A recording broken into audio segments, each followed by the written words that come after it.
Salom, qadrli tomoshabinlarim. Bugun men sizning oldingizda juda muhim va ko'pchilikni tashvishga solayotgan bir masala bilan turibman. Bu ayniqsa hurmatli 65 yoshdan oshgan yurtdoshlarimiz va ularning oila a'zolari uchun hayotiy ahamiyatga ega bo'lgan ma'lumotdir. Agar siz ushbu videoni ko'rayotgan bo'lsangiz, demak sizga yoki sizning yaqinlaringizga tegishli bo'lgan qo'shimcha to'lovlar, ya'ni doplatlar haqida gaplashamiz.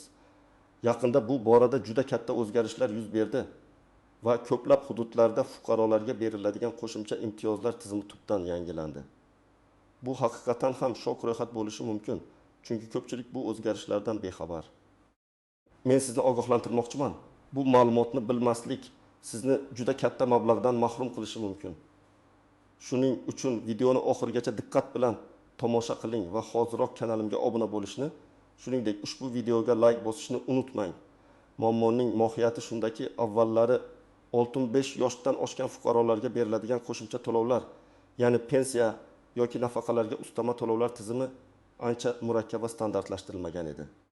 Har bir viloyat, hatto ba'zi tumanlar o'zlarining imkoniyatlari va mahalliy byudjetlariga qarab turli xil yordam dasturlarini amalga oshirardi. Ko'p hollarda bu to'lovlar faqat juda kam ta'minlangan oilalarga yoki nogironligi bor shaxslarga berilar edi. Ammo bu dasturlar haqida ma'lumot olish ancha qiyin edi. Chunki ular markazlashmagan va ko'pincha og'zaki yo'l bilan tarqalar edi. Ko'plab odamlar o'zlariga tegishli bo'lishi mumkin bo'lgan yordamdan bexabar qolib, uni ololmay yurishardi.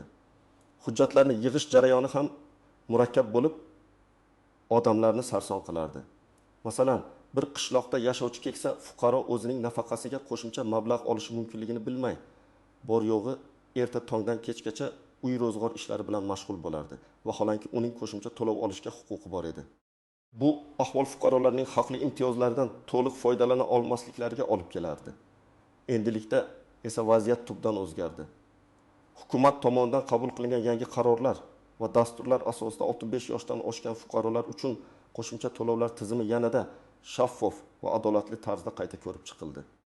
Eng muhimi, bu to'lovlar faqatgina kam ta'minlanganlik mezoni bilan cheklanib qolmayapti, balki keksalarning umumiy ijtimoiy himoyasini kuchaytirishga qaratilgan. Bu o'zgarishlar asosan pensiya jamg'armasi, mahalliy hokimiyat organlari va ijtimoiy himoya agentligi o'rtasidagi hamkorlikni kuchaytirish orqali amalga oshirilmoqda. Endi axborot almashinuvi tezlashdi. Elektron tizimlar joriy etildi va fuqarolarga qulaylik yaratish maqsadida yagona ma'lumot markazlari tashkil etilmoqda. Natijada ko'proq odamlar o'zlarining huquqlari haqida xabar topishlari va tegishli to'lovlarni olishlari uchun imkoniyat yaratilmoqda. Bu shunchaki kichik bir o'zgarish emas, balki butun mamlakat bo'ylab keksa yoshdagi fuqarolarning hayotini sezilarli darajada yaxshilashga qaratilgan katta islohotdir. Bugun men sizga ushbu o'zgarishlarning barcha tafsilotlarini tushuntirib beraman. Kimlarga bu tegishli, kimlarga tegishli emas va aynan nimalarni bilishingiz kerak. Keling, endi eng muhim qismga o'tsak. 65 yoshdan oshganlar uchun qo'shimcha to'lovlar nima degani va aynan kimlar bunga umid qilishi mumkin? Avvalambor shuni tushunib olish kerakki, bu nafaqat davlat pensiyasiga ustama, balki mahalliy byudjetlar hisobidan beriladigan turli xil moddiy yordam turlarini ham o'z ichiga oladi. Asosiy e'tibor quyidagi shaxslarga qaratilgan. Asterisk yolg'iz qariyalar.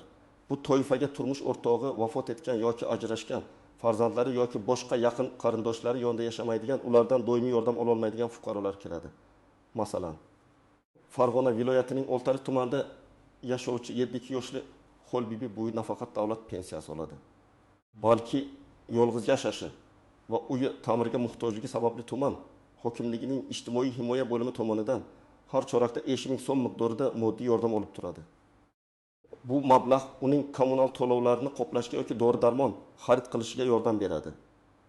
Ikkinchi, kam ta'minlangan oilalar a'zosi bo'lgan keksa fuqarolar, agar 65 yoshdan oshgan shaxs kam ta'minlangan oila ro'yxatida bo'lsa, unga qo'shimcha yordam ajratilishi mumkin.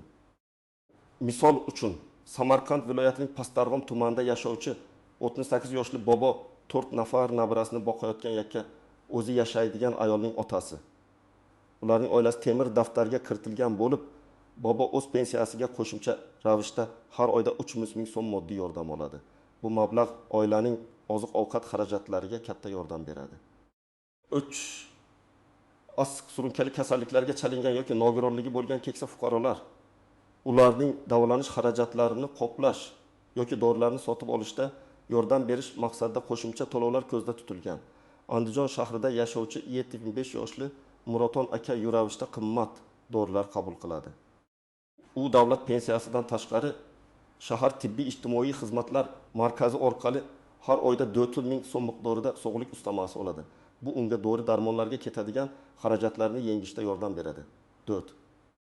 Astrosh uzoq yillar mehnat stajiga ega bo'lgan, ammo pensiyasi nisbatan kam bo'lgan keksa fuqarolar ba'zi viloyatlarda, masalan, Qoraqalpog'iston Respublikasining Mo'ynoq tumanida qishloq xo'jaligida uzoq yillar ishlagan.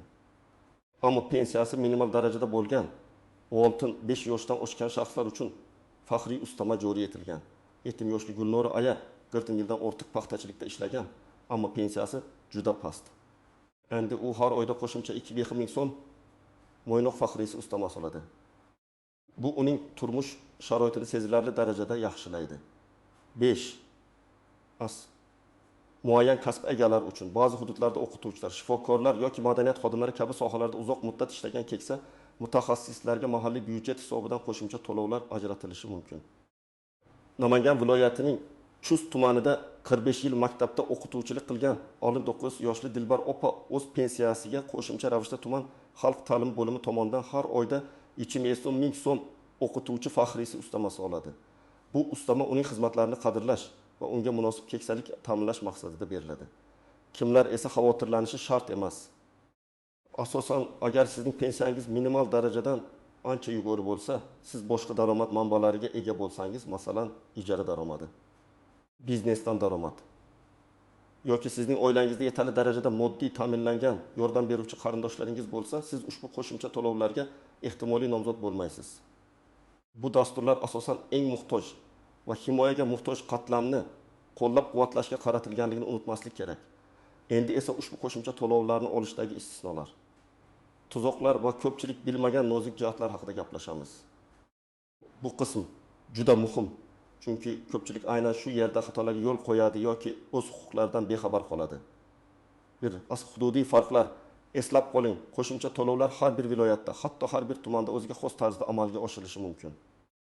Markaziy qonun hujjatlari umumiy tamoyillarni belgilaydi. Ammo aniq miqdorlar, shartlar va talablar mahalliy hokimiyat organlari tomonidan tasdiqlangan nizomlar asosida belgilanadi. Masalan, Toshkent shahrida 65 yoshdan oshgan yakka yolg'iz pensionerlarga bepul jamoat transportidan foydalanish imtiyozi berilishi mumkin. Ammo Surxondaryo viloyatining olis tumanlarida bunday imtiyoz bo'lmasligi.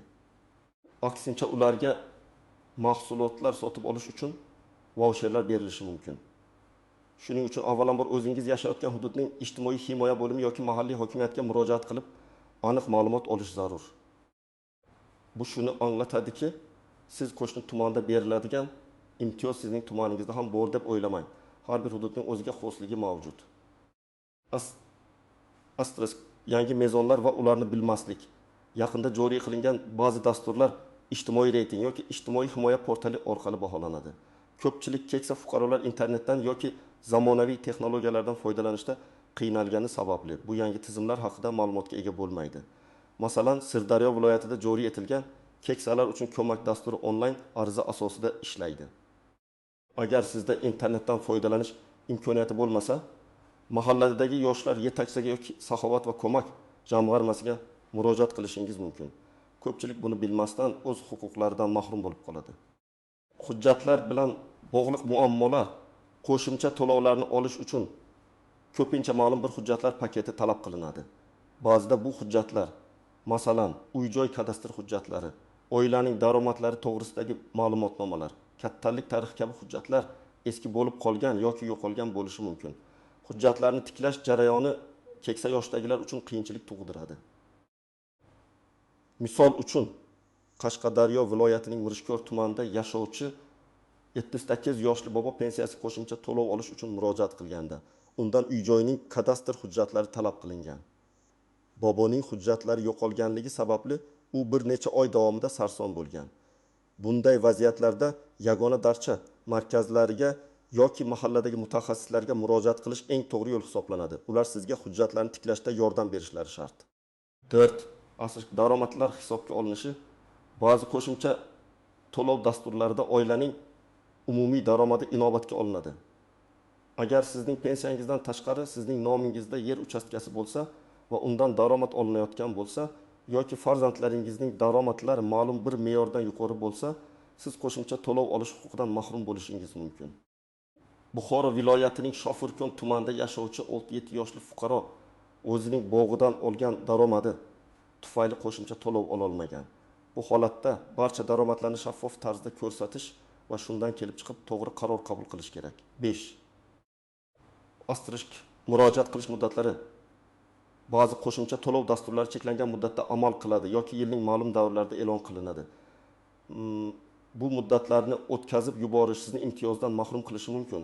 Masalan, Navoiy viloyatida kuz-qish mavsumiga tayyorgarlik doirasida ko'mir yoki gaz ballonlari sotib olish uchun beriladigan yordam faqat sentyabr oyigacha murojaat qilganlarga beriladi. Bu muddatlarni doimiy kuzatib borish yoki mahalliy hokimiyatdan ma'lumot olish juda muhim. 6. Qog'ozbozlik va byurokratiya. Hozirgi zamonaviy davrda hujjat ishlari soddalashtirilgan bo'lsa-da, ba'zida joylarda hali ham eskicha qog'ozbozlik holatlari uchraydi. Bir idoradan boshqasiga yugurish keksa fuqarolar uchun juda qiyin.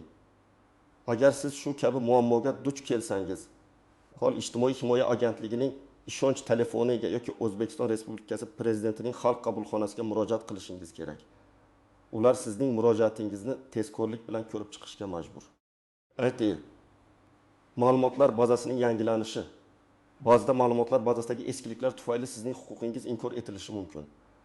Masalan, sizning oilaviy ahvolingiz o'zgargan bo'lsa, masalan, turmush o'rtog'ingiz vafot etgan bo'lsa, lekin bu ma'lumot davlat bazalarida yangilanmagan bo'lsa, siz yolg'iz qariya sifatida qo'shimcha yordam ola olmasligingiz mumkin. Shuning uchun har qanday o'zgarishlar haqida tegishli organlarni o'z vaqtida xabardor qilish juda muhimdir. Ana endi qadrli do'stlar, siz ushbu qo'shimcha to'lovlarni olish uchun aniq qanday qadamlarni tashlashingiz kerakligini birma-bir tushuntirib beraman. Bu eng amaliy qism bo'lib, har bir bandini diqqat bilan eshitishingizni so'rayman. 1. O'zingiz yashayotgan hududning ijtimoiy himoya bo'limiga murojaat qiling. Birinchi qadam, bu sizning yashash joyingizdagi doimiy ro'yxatdan o'tgan manzilingiz bo'yicha tuman shahar ijtimoiy himoya bo'limiga borish. Hozirda bu bo'limlar ijtimoiy himoya agentligi tizimiga kiradi. U yerda mutaxassislar sizga aynan sizning hududingizda 65 yoshdan oshgan fuqarolar uchun qanday qo'shimcha to'lovlar va imtiyozlar mavjudligini batafsil tushuntirib berishadi. Shuni unutmangki, har bir hududda o'ziga xos dasturlar bo'lishi mumkin. Siz bevosita murojaat qilib aniq ma'lumot olishingiz shart. 2. Mahalla fuqarolar yig'iniga boring. Agar sizning yashash joyingizdagi ijtimoiy himoya bo'limiga borishga qiynalsangiz yoki dastlabki ma'lumotlarni to'plashni istasangiz, mahallangizdagi fuqarolarni to'plashni istasangiz, mahallangizdagi fuqarolar yig'iniga MF murojaat qiling. Mahallaning ijtimoiy masalalar bo'yicha mas'ul xodimi, xotin-qizlar faoli, yoshlar yetakchisi yoki profilaktika inspektori sizga dastlabki ma'lumotlarni berishi, hatto sizga kerakli organlarga borishda yordam berishi mumkin. Ular sizning oilaviy ahvolingizni va ehtiyojlaringizni eng yaxshi bilishadi. O'tib, asosiy kerakli hujjatlarni yig'ishni boshlang. Sizga qanday hujjatlar kerak bo'lishi haqida mutaxassisdan aniq ro'yxatni oling. Odatda talab qilinadigan asosiy hujjatlar: pasport asli va nusxasi, pensiya guvohnomasi asli va nusxasi, oila tarkibi to'g'risidagi ma'lumotnoma MFI tomonidan beriladi. Doimiy yashash joyi bo'yicha ma'lumotnoma, bank kartasi raqami agar pul o'tkazish yo'li bilan to'lov olmoqchi bo'lsangiz. Ba'zi hollarda nogironlik to'g'risidagi ma'lumotnoma, kasallik tarixi, uy-joyga egalik huquqi to'g'risidagi hujjatlar, oilaning daromadlari to'g'risidagi ma'lumotnomalar. Hamma hujjatlarning asl nusxalari va bir nechta nusxalarni tayyorlab qo'ying. Hech qachon asliyatni hech kimga qoldirmang, faqat ko'rsating va nusxasini taqdim eting. Ariza yozish. Mutaxassis sizga ariza ballankasini beradi va uni to'g'ri to'ldirishda yordam beradi. Arizada sizning shaxsiy ma'lumotlaringiz, yashash manzilingiz, murojaat qilish sababingiz va qanday yordam turiga muhtojligingiz aniq ko'rsatilgan bo'lishi kerak. Arizaga yig'ilgan hujjatlaringizni ilova qilasiz. Ariza aniq va tushunarli yozish juda muhim. Agar o'zingiz yozishga qiynalsangiz, mutaxassisdan yordam so'rang yoki yaqinlaringizdan birini yoningizga olib boring. 5. Yagona darcha markazlari yoki davlat xizmatlari markazlari orqali murojaat qilish imkoniyatini ko'rib chiqing. Ko'pgina hollarda hozirda bu kabi ijtimoiy xizmatlar yagona darcha markazlari yoki davlat xizmatlari markazlari orqali ham ko'rsatiladi. Bu sizga qulaylik yaratadi. Chunki barcha hujjatlarni bir joyga topshirishingiz mumkin. Ba'zi xizmatlar hatto mening fikrim portali yoki ijtimoiy himoya portalining veb sayti orqali onlayn tarzda ham ko'rsatiladi. Agar siz yoki yaqinlaringiz internetdan foydalanishni bilsangiz, bu juda qulay variant bo'lishi mumkin. 6. Siz murojaatingizni ro'yxatdan o'tkazishni talab qiling. Arizangizni topshirganingizdan so'ng uning ro'yxatdan o'tkazilganligi haqidagi ma'lumotni, kiritilgan sana va raqamni yozib oling yoki qabul qilish to'g'risidagi tilxatni oling. Bu kelajakda yuzaga kelishi mumkin bo'lgan har qanday tushunmovchiliklarni oldini olishga yordam beradi. 7. Astish javobni kuting va holatni kuzatib boring. Qonun bo'yicha sizning murojaatingiz ma'lum bir muddat ichida ko'rib chiqilishi va sizga yozma javob berilishi kerak. Agar belgilangan muddat ichida javob olmasangiz yoki javob sizni qoniqtirmasa, ijtimoiy himoya agentligining ishonch telefoniga yoki prezidentning xalq qabulxonasiga murojaat qilishdan tortinmang. Ular sizning huquqlaringizni himoya qilishga yordam beradi. Xulosa qilib aytadigan bo'lsam, hurmatli tomoshabinlarim, 65 yoshdan oshgan fuqarolarimizga beriladigan qo'shimcha to'lovlar tizimi tobora takomillashtirilmoqda va kengaymoqda. Bu shunchaki bir qog'ozdagi qoida emas, balki davlatimizning keksalarga bo'lgan yuksak e'tibori va g'amxo'rligining amaliy ifodasidir. Bu sizning haqli imtiyozlaringiz bo'lib, ularni olish uchun faqatgina tashabbus ko'rsatishingiz va yuqorida aytilgan amaliy qadamlarni bosib o'tishingiz kifoya. Zero ma'lumotga ega bo'lish bu kuch. Siz hozir bu kuchga egasiz. Shuning uchun hoziroq harakat qiling. O'z mintaqangizdagi imtiyozlar ro'yxatini aniqlang, zarur hujjatlarni yig'ing va murojaat qiling. Agar siz o'zingiz keksa bo'lsangiz, farzandlaringiz yoki nabiralaringizdan yordam so'rashdan tortinmang. Agar sizda savollar bo'lsa, videoning ostiga izohlarda yozib qoldiring. Men har bir savolga javob berishga harakat qilaman. Unutmang, ushbu video sizga foydali bo'lgan bo'lsa, like bosing va kanalimga obuna bo'ling, toki bunday muhim ma'lumotlardan bexabar qolmasligingiz uchun. Keyingi videolarda ko'rishguncha